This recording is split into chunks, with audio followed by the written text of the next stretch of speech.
Bir gözüme döneyin. Afganistan'ın Soğanlarının aytyan kebi son kıptada yani kavata bir Hanefi mezhep diyor.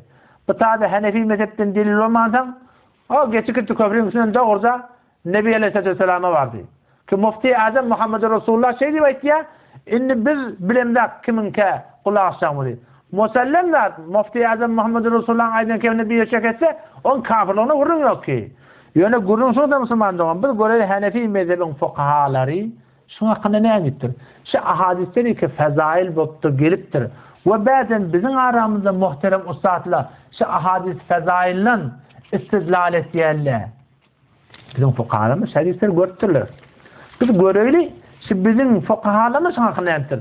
Biz şunu düşünler Müslüman doğalım. Ki şu bizim Hanefi mezhebimizin ulemalarının yadan zadi Huluşa Allah Resulü'nün aydan zadi. Hanefi mezhebin ulemalarının yadan zadi doğruca sol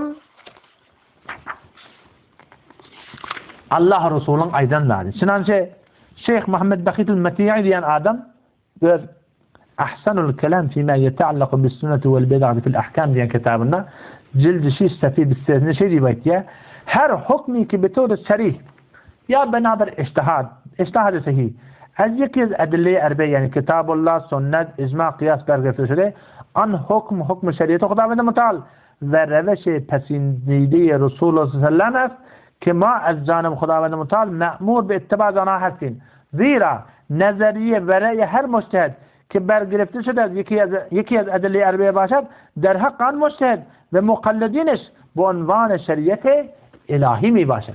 Şunusuna göre Müslüman doğum. Şunu bir akidamız şuna olmalı. Ki onları ki Hanefi mezhebin ulemaları ve başka mezhebin ulemaları şu burada Kur'an'ın sünnetten bir de tedbir edip yaptırlar. Şun Allah bilen Peygamber'in aydanı. Biz hiç vakti hiç zamanla ecazamız yok. Şu fehmi naqısımızı gelip fukahaların mukabilini koyup olan aydan keplerine bir ters kepler. Her meslek olsun. Görmeli fukahalar ne emrettir. En şu fukahaların aydanına öyle olmalı. O da kaçaktı bahsimiz. Asıl maksada var idi. 4 tane 5 tane kitabın adını verin. O bir kitabını okuyup verin. Ulemalar barsın öyle tahkik etsinler. Ayet Hanefi mezhepte şunda maşa görünmami. Allame Kasani rahmetullahi aleyh Bedayet Sanaya'da Cildiyek Sefi Sırşeste ve İbn Humam rahmetullahi aleyh Sahabe Fethül Kadir Cildiyek Sefi Çarsız Sino ile Çarsız Çeliyek'te ve Hindiye'de Cildiyek Sefi Hafta ve Gunyetul Musalli'de Sefi Divistiyek'te ve Sa'ayede Allame Leknevi rahmetullahi aleyh Cildi do Divisto Şefiyek'ine şınav kullen şu kitaplarda Hanefi mezhepte ya kulli ehl-i ve cemaatte demeli okuyan namazı 2 bölüptürler. 2 parım namaz vaciptir. Bir namazda izinden sonra sünnet yok. Ertibilen ikindi yalak. Bir namazda izinden sonra sünnet ba öyle akşam yatsı yalak dedi. O tam ştada. Eğer diptir ol namazı ki izinden sonra sünnet ba. Ona ne etmel amanettir? Şu Allahümme tesselam min keselam mıqdarca duadır. Ondan sonra çalamcak nefle müteveccih olur. Yok da islete gider öğünde nefle okuyor diptir. Yok eğer ol namazı ki izinden sünnet yok. Farz, erti namazı, ikin namazı. Onda imamın kıbla karşı bakıp oturması bedgat diptir. İmam öğrenmeli adamlara karşı diptir. Öyle dualarla meşgul olmalı. Ta gün okuyansa islete oturur, kavusu sürüyüptür da. İslete turur gider diptir. Öyle işinin izinden. Bizim Hanefi mezhebin fıkhımızda şu gurrun gelir Müslüman doğan. Aynı şırnın edafe gurrun aslında hiçbir suretinde yok. İnelik emude Hindiye'den okuyup verelim. Sefi heftade heft cilde yekte. وإذا سلم الإمام من الظهر والمغرب والعشاء كره له المكث قائدا لكنه يقوم إلى التتوع ولا يتتوع في مكان الفريضة ولكن ينحرف يمنة أو يسرة أو يتأخر وإن شاء رجع إلى بيته يتتوع في إسلافه قدر sünnetlerini öğleden sonra akşamdan sonra yatsıdan sonra nemdir. Öğünü okuyor diptir. Yok o da şutada okuyor fark etmiyor. Kavusunu hemen yani afzel gidip öyle okuyamaklık. وفي صلاة لا تتوع بعدها وبر نماذج ki izin sonra sünnet yok. Ne kel fecr vel asr. Erti namazın sonra, kıl namazın sonra يكره المكس قاعدا في مكان يكره المكس قاعدا في مكان مستقبل القبلة قبل غاشين بقبت آدم لبق مثل في خمر بدعة تبتر يقول آدم لغاشين مقردية والنبي عليه الصلاة والسلام سمى هذا بدعة ثم هو بالخيار آدم لغاشين يقول مني شيء إن شاء ذهب سيساعد ترور كدير دعات من اللي ينقرون يخصد قول إن القرآن قيم مطلق أنه هو تسويسنا بين دعات أقولون دورن هذه أمام يقول هني سبر ثلاث دعات من يجيب دعات من اللي ينقرون له ثم هو بالخيار إن شاء ذهب وإن شاء جلس في محراب إلى طلوع الشمس يأخذ قلنا وينسى أترر محرابته وهو أفضل قوس سلبتر ويستقبل القوم بوجه آدم لرا يجد لهم بقر بتر وده هاتان her vaqt yekir icadına namaz okuyup duran adam bolmasa, izinde namaz okuyup duran adam bolsa näme? O näye sagına bakar, ya soluna bakar. O näme diýip? Şon imam dogry imam namaz okuyan adam wagt dursa, şu imamy secde dursa näme bolýar Hudaý taqqasyn. O sıfır musulman doganım, emma ol namazy ki izinde öyle ýaly akşam ýaly ýasyar sünnet bolsa, onu edafa doga etmänjek nämedir? Sünnetlerine ýaşar. Ve musulman doganım şey Hanefi mezhebin fıkhına gelen gurrun haqiqatda şu gurrun. Ondan sonra da bu tabi hadiste de geliyor. Elbette bir hadis, men hadisin ıslah şahsiyet mekniyetim yok. Mani çünkü sahibi Ela Sunan cildi 3 safi 165 ila 169 getiriptir. İşte gurrun etdiye. Ki Nebi Aleyhisselam kana la yusalli rak'atayn ba'da'l cuma. Cuma'dan sonra 2 rekat sünneti ولا ركعتين بعد المغرب عصرنا صار 2 rekati oqymırdı illa fi ehli mağrib öňe diye. O vakti öňe okuyan bolsa, öwürlük gelip peygamber dua etmeliýän gurun tapylmaýaşdy. Akşamdan sonra ya Cuma'dan sonra. Ondan sonra bu tabi yine soralıya Nebi Aleyhisselam ennehu sallallahu aleyhi ve sellem söyle eyyuma afsal ya Resulullah haysı qawraq dildi diye. Näme haysı qawraq? 2 param namaz dildi diye. Es-salatu fil beyt أو الصلاة في المسجد نماز دقيمة قومي يا مسجد دقيمة قومي diye. Ne hakkında gurunat tolla? Ne sünnet namazı hakkında gurunat diyorlar. Farz ki belli ki herkes daqiymalı. Mescid daqiymalı. Ya Resulullah öyde namaz daqiyma qawmi mescidde namaz daqiyma qawmi. Ona Nebi Aleyhisselam dedi ala tara ila beytima aqrabu ila al-mescid. Men öýüm görmeýän inki öýüm ýakyny mescide men öýüp dedi. Ýapşyryldy mescidde. Ondan geri akanama mescidden çıkakanım öýüne girermişdik. Görmeýän men öýüm nägadar mescide ýakyn. Emma diýe felen usalli fi beyti men gidip öýümde namaz okuýanym. Ahabbu ileyye min en usalli fil mescid. Men mescidde namaz okuýandan öýde gidip namaz okuýanym gawy. İlla en tekuna maktuba. Meger farz bolsa peýgamber o fark etdi. Hani bir gurun maptal elbette. Öýde garaňykda okuýjak bolsaň, gıýykçyk bolmajak bolsa, hawasyn pert bolmajak bolsa, başga meşgul bolmajak bolsaň, gidip öýde okuýmaklyk afdal. Ýok. Öyle barında gıykçyk bolsa, hawasyn pert bolsa, onu mescidde okuýmaklyga da ejada we afdal ol peýgamberden bu da sabit, o da sabit. Odan sade o da musulman dogan, şu peýgamberden sorulýan zat sade. Haýsy namaz gawy? Öýde okuýmalmy? Ya bu da okuýmalmy? Odan sade bizim diqqat etmemiz lazım, düşünmeliler musulman dogan. Şeyle bir tertibi ki bizim aramızda yokmaktır.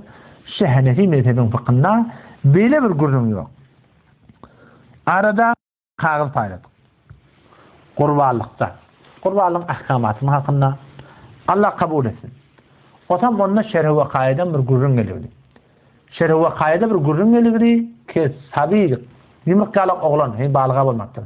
Emma bay, şu kurbanlık çalmalı muhsal vakayede geliptir.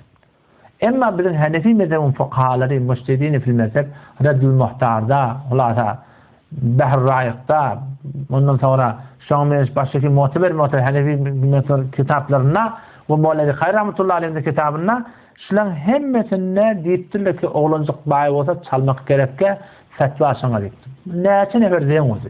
Ama Allah'ın sen inelerin qatmetinden çıkmalı.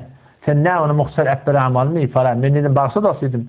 Muhsar etbermeliyen gurun yok. Men senin bırak sonra sen şoňa cevap berdim.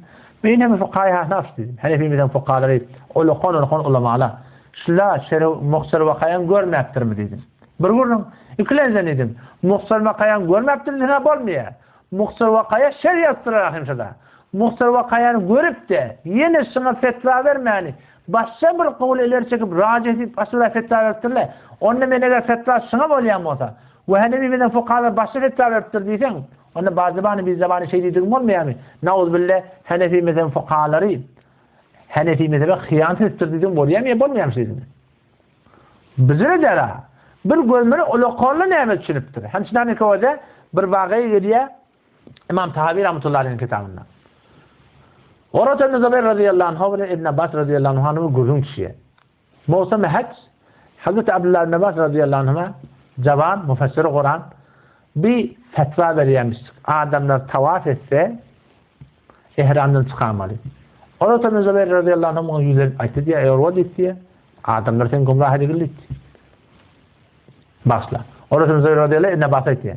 İbn Abbas diye sen adamlar gumrah edildi diye. O nerede diye? Sen fetva veriyen adamlar tavaf edenden sonra ihramdan çıkamalı. Halen ki Sıddık Faruk radıyallahu anh'ı gördüm. Başka bir fetva veriyorlar. Sen fetvandan başka bir fetva. Sen talimden başka bir talim. İbn Abbas ne etti? Allah seni hidayet etsin etti. İnalekem hadis var etti. Peygamberin sahih hadisi var. Ben peygamberin hadisine ettiyen sen Sıddık Faruk diyen. Sıddık Faruk onun peygamberin hadisi var etti. Onu etti. Belki ola bir zat görendir. Bir zat bilyendir. Bir ilmi şolanyana bağdır. Sen zavan İbn Abbas'ı yetenlerdir diye. İbn Abbas oylandı diye, fetvahını uğurvaldı diye. Görün şu olsa Müslüman doğru. Men görenim, sen görenin, men istidlalım, sen istidlalın. O şerhi vakayen men sen düşündüğümüz. Uluqan fuqahalan düşündüğü. Görünün iraketini öz bilenini, öz düşünenini, öz istimatına hiç etimat yok. İnalekin fuqahaya ümmet. Ümmetin tebipleri şular. Şular nemen iler çektirler. Şular nemen fetva vertirler. Şunu özlemedim. O zaman şu da Müslüman doğan, ben uğurlav etken. Bizim fıkıh Hanefimizde farz namazdan sonra gelen zat şey. Ki eğer sünnet bağ olsa sünnetine meşgul olur, sonra dua etmeliyen gurun yok üşüp. Eğer sünnet yok olsa farzdan sonra yine de üşüp dua etmeli, hemişe dua etmeliyen gurun yok. Elbette şu gurun götürüp kâde dua etsen, desti cem'i farz namazdan sonra şuna cevaz yaptırdı. Mine rakam o da Hanefi mezhepte gelen gurunsu. Ama bizim aramızda neyme yanında başta da ayıttı mı? Önçak Ayet-ül Kursi'ni okuyup dua ettiler. Sonra Kur'an okuyup dua ettiler. Sonra tesbih sanat dua ettiler.